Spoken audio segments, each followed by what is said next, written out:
Bien-aimés, aujourd'hui nous allons encore étudier la différence entre la justice divine et la justice humaine.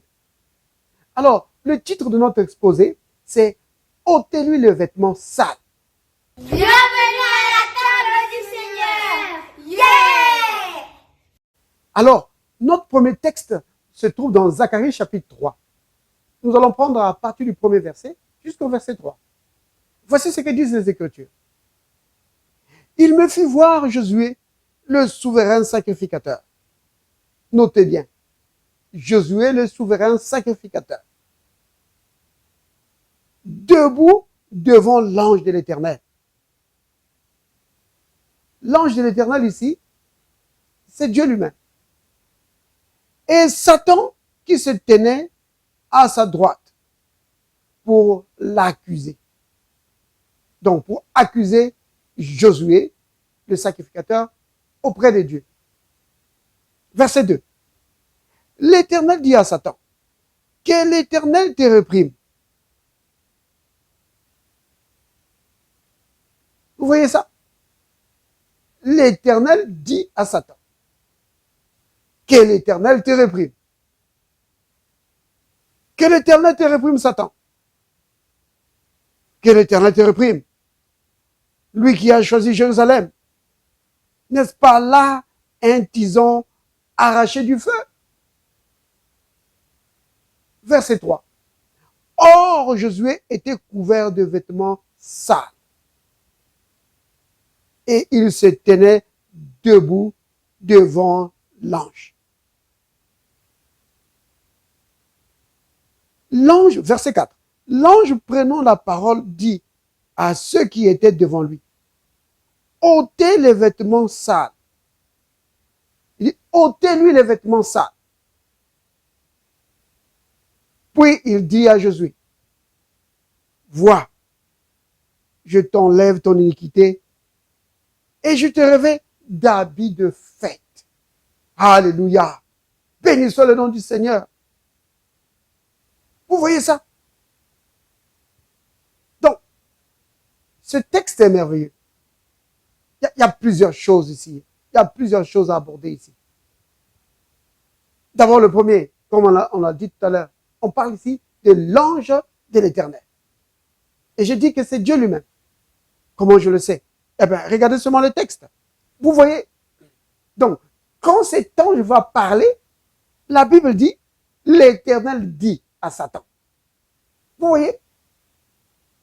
Quand l'ange parle, on dit, l'Éternel dit. Donc, l'ange de l'Éternel ici, ce n'est pas n'importe quel ange. C'est Dieu lui-même.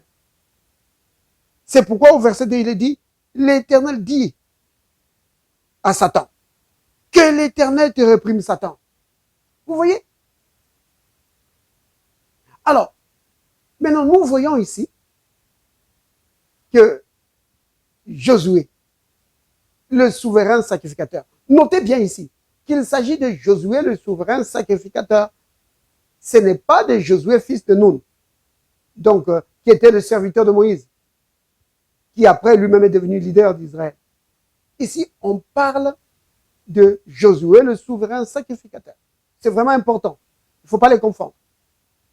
Alors, Josué, le souverain sacrificateur, était devant la présence de Dieu avec des vêtements sales. La question qu'on doit se poser, c'est celle-ci. Pourquoi cet homme s'est-il présenté devant l'Éternel avec des vêtements sales? Est-ce qu'il n'a pas vu que c'était sale avant d'entrer dans la présence de Dieu? Non. Pourquoi? C'est parce que, à nos propres yeux, nous pouvons penser que nous sommes OK. Nous pouvons penser que tout va bien. Mais quand tu entres dans la présence de Dieu, alors là, il y a une lumière qui est plus grande que toutes les lumières que tu as déjà rencontrées, qui va t'éclairer. Alors là, si tu as une robe, si tu as des vêtements que toi-même tu apportes, tu vas réaliser que tes vêtements sont sales. C'est le cas d'Adam et Ève. Ils avaient fait leurs vêtements de figuier, de feuilles de figuier. Et ils pensaient que c'était bien. Mais quand Dieu est venu pour les rencontrer, oh là là, ils ont réalisé que ça ne suffisait pas. Ils ont réalisé que les vêtements de feuilles de figuier ne faisaient pas l'affaire. Et ils ont dit qu'ils étaient nus. Et pourtant, ils avaient les feuilles de figuier. Vous comprenez? Donc, cet homme, quand il est entré dans la présence de Dieu, c'est là qu'il a réalisé que ses vêtements étaient sales. Vous comprenez? Maintenant, regardez de cet homme. C'est le souverain sacrificateur, le grand prêtre. C'est pas n'importe qui. C'est censé être l'homme le plus saint au milieu du peuple d'Israël. C'est l'élite spirituelle d'Israël. Vous comprenez? Donc, les hommes les plus saints au milieu du peuple, ils se présentent devant Dieu, ils sont quand même trouvés sales. Oh là là! Oui! Alors, bien-aimés, que représentent les vêtements sales du souverain sacrificateur Josué? La Bible nous répond, dans le livre d'Ésaïe, au chapitre 64, au verset 5. La Bible dit ceci. Ésaïe 64, verset 5. Il est dit, nous sommes tous comme des impurs, et toute notre justice est comme un vêtement souillé. Vous voyez? Toute notre justice est comme un vêtement souillé. Remarquez qu'on parle de notre justice, pas de la justice de Dieu. Vous comprenez? C'est notre justice, la justice humaine, à nous-mêmes, par nos propres œuvres. La Bible dit que c'est un vêtement souillé devant Dieu. Oh, devant les hommes, on peut penser qu'on est meilleur que l'autre. Mais devant Dieu, c'est un vêtement souillé. Vous comprenez? Il y a la parabole du pharisien et du publicain que Jésus donne pour montrer la différence entre la justice que Dieu donne et la justice que l'homme s'octroie lui-même. Maintenant, bien aimé, nous voyons que Dieu, dans sa grâce, dans son amour, dans sa bonté, décide de changer l'histoire de cet homme, le souverain sacrificateur Josué. Il demande donc qu'on lui apporte une robe, un vêtement de fête. Il demande d'enlever les vêtements sales. Il dit, ôtez-lui les vêtements sales. On lui enlève ça et on lui met, on lui donne des vêtements de fête. Alléluia. Il change tout. Dieu était là, en train, parce que ce sont ses vêtements à lui qu'il a donné à l'homme. Il était en train de donner à l'homme sa propre justice. Dieu était en train de donner symboliquement à l'homme Josué. Mais puisque le souverain sacrificateur se tient devant Dieu pour représenter le peuple, symboliquement Dieu était en train de donner sa justice, d'enlever l'iniquité de tout un peuple. Et prophétiquement, Dieu était en train de donner à l'humanité tout entière sa propre justice. Dieu était en train de mettre sa justice disponible pour tous ceux qui croiront en Jésus-Christ. Prophétiquement parlant. C'est de cela qu'il s'agit. Alors, ce vêtement de fête qu'on a donné au souverain sacrificateur, lui donner alors la capacité. Il était maintenant prêt d'entrer dans la présence de Dieu et d'y demeurer. Non, ce n'est pas juste un vêtement propre que Dieu a donné à l'homme. Dieu a donné à l'homme un vêtement de fête. On peut porter un vêtement propre sans que cela soit un vêtement de fête. Mais un vêtement de fête, bien-aimé, oh, c'est quelque chose. Et donc, maintenant, comprenons bien ce qui se passe ici. Quand Dieu remet à l'homme, il lui dit, mettez-lui les vêtements de fête. Oh là là. Il est en train de parler un langage profond. Dieu est en train de dire que maintenant je t'invite. Viens à ma table. Viens festoyons ensemble. Viens soyez des amis. Viens passons du temps ensemble. Oui. C'est pourquoi la justification, bien aimée, c'est une invitation à la communion. Vous comprenez? Là, on est au-delà. On est loin de toute religion, de toute considération religieuse ou de tout sectarisme. On est là, dans une relation où l'homme se tient devant Dieu et communie avec lui. Pourquoi Dieu fait-il cela? C'est à cause de ce qui s'est passé dans le jardin d'Éden. Adam et Ève ont perdu la communion avec le Père céleste.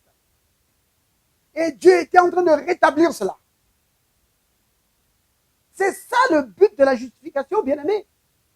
Parce que toute rédemption qui ne ramène pas l'homme dans la condition d'Adam n'est pas digne d'être appelée rédemption, bien-aimé. Vous comprenez pourquoi maintenant l'apôtre Paul dit dans Romains, chapitre 3, au verset 24, il dit, ils sont gratuitement justifiés par sa grâce, par la rédemption qui est en Christ. Vous comprenez? La rédemption qui est en Christ nous ramène dans la communion avec le Père. C'est cela le but de la justification, bien-aimé. C'est pourquoi Dieu nous donne des vêtements de fête pour entrer dans sa présence, communier avec lui. Maintenant, remarquez là, autre chose qu'il faut remarquer. Oh, la robe de Josué,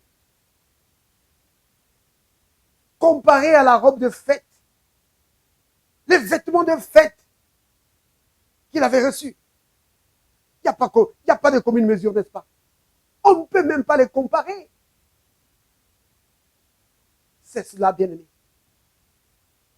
Notre propre justice, nos propres œuvres, tout ce qui fait notre fierté d'homme spirituel, de serviteur de Dieu, appartenant à la plus grande église, qui a la parole de Dieu, tout ça c'est zéro. Vous comprenez? Devant la justification que Dieu donne, c'est zéro. C'est rien. Vous comprenez cela? L'homme le plus spirituel en Israël, il était là confondu. Si ce n'était la grâce de Dieu, il ne pouvait pas rester là. Vous comprenez, bien aimé? Voici maintenant ce que je veux dire. Notre position devant Dieu ne dépend pas de ce que nous pouvons faire. C'est-à-dire que ce que nous faisons, notre consécration, notre vie de prière, c'est bien toutes ces choses. Mais ça ne va pas aider à améliorer notre position devant Dieu. Vous comprenez? Notre consécration, tout ce que nous faisons, ne vont pas nous donner une meilleure position devant Dieu. Pourquoi? Parce que ce qui compte devant Dieu, c'est ce que lui fait pour nous qui compte, pas ce que nous faisons. Vous comprenez? Ce qui compte devant Dieu, c'est ce que lui fait pour nous. Vous comprenez? Et il nous demande de recevoir ce que lui nous donne. Qu'est-ce qui serait arrivé si Josué, le souverain sacrificateur, avait dit, Oh, ma robe, mes vêtements, ça va quand même, ça va quand même. Oh, vous pouvez garder vos vêtements de fête. Non. Pour se tenir dans la présence de Dieu, il avait besoin de cela. Vous comprenez, bien-aimés? Ce qui compte, c'est ce que Dieu fait pour nous, pas ce que nous faisons pour nous-mêmes.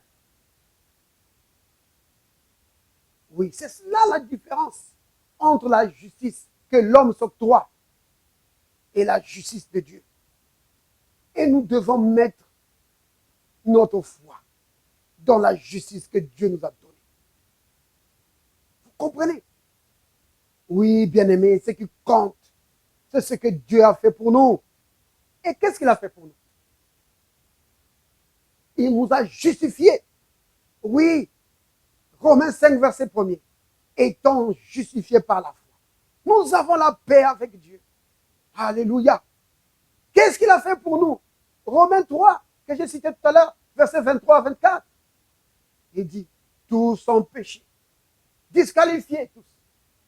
Oui, privés de la gloire de Dieu, privés de la présence de Dieu, privés des capacités divines. Mais ils sont gratuitement justifiés, c'est-à-dire ramenés devant lui. Comment ça? Par sa grâce, par la rédemption qui est en Christ. Vous comprenez, bien-aimés? C'est ça qui compte. Oui, c'est que Dieu fait pour nous. Qu'est-ce qu'il a fait pour nous? Par les blessures de Jésus. Oh, Dieu nous a donné la guérison. Oui, qu'est-ce qu'il a fait pour nous? Béni soit Dieu, le Père de notre Seigneur Jésus-Christ, qui nous a bénis de toutes sortes de bénédictions spirituelles dans le lieu céleste en Christ. Vous comprenez? Il nous a bénis. Mais non, ça veut dire quoi, ça, bien-aimé? Ça veut dire ceci, que quand tu t'approches de Dieu, ne pense pas dans ton cœur que tu vas mériter quelque chose de la part de Dieu, que tu vas recevoir quelque chose de la part de Dieu parce que tu as passé des nuits de prière ou parce que tu as fait 40 jours de jeûne. Jeûne et prière, ça a sa place dans la vie chrétienne. Ça a sa place dans la consécration. Oui, pour combattre l'ennemi. Mais ne pense pas que cela te fait mériter les bénédictions de Dieu. Comme on entend des témoignages parfois. Il dit, frère, on a fait 40 jours de jeûne. Et alors Dieu a déversé. Non. Les bénédictions de Dieu te sont accordées déjà. Peut-être que tu ne le savais pas. Mais maintenant tu le sais. Éphésiens chapitre 1er verset 3. Dieu t'a déjà béni. Galates 3 verset 9. Il dit, de sorte que ceux qui croient sont bénis avec Abraham le croyant. Donc, si tu appartiens à Christ et tu es déjà béni, tu n'as pas besoin de mériter les bénédictions de Dieu. Si tu appartiens à Christ, tu es déjà guéri. Tu n'as pas besoin de mériter la guérison de Dieu. Si par tes prières et par tes jeûnes, tu veux mériter, tu veux faire quelque chose pour mériter la guérison de Dieu ou les bénédictions de Dieu, bien-aimé, tu es arrivé trop tard. Parce qu'il l'a déjà fait. C'est déjà fait. Qu'est-ce que nous devons faire? Ben, nous devons recevoir ce que sa grâce nous a donné. C'est cela, bien-aimé. Parce que la foi, c'est cela. C'est recevoir. C'est prendre ce que la grâce de Dieu nous a donné. Vous comprenez, bien-aimé? Celui qui se base sur ses mérites, que parce que, oh, je vais prier.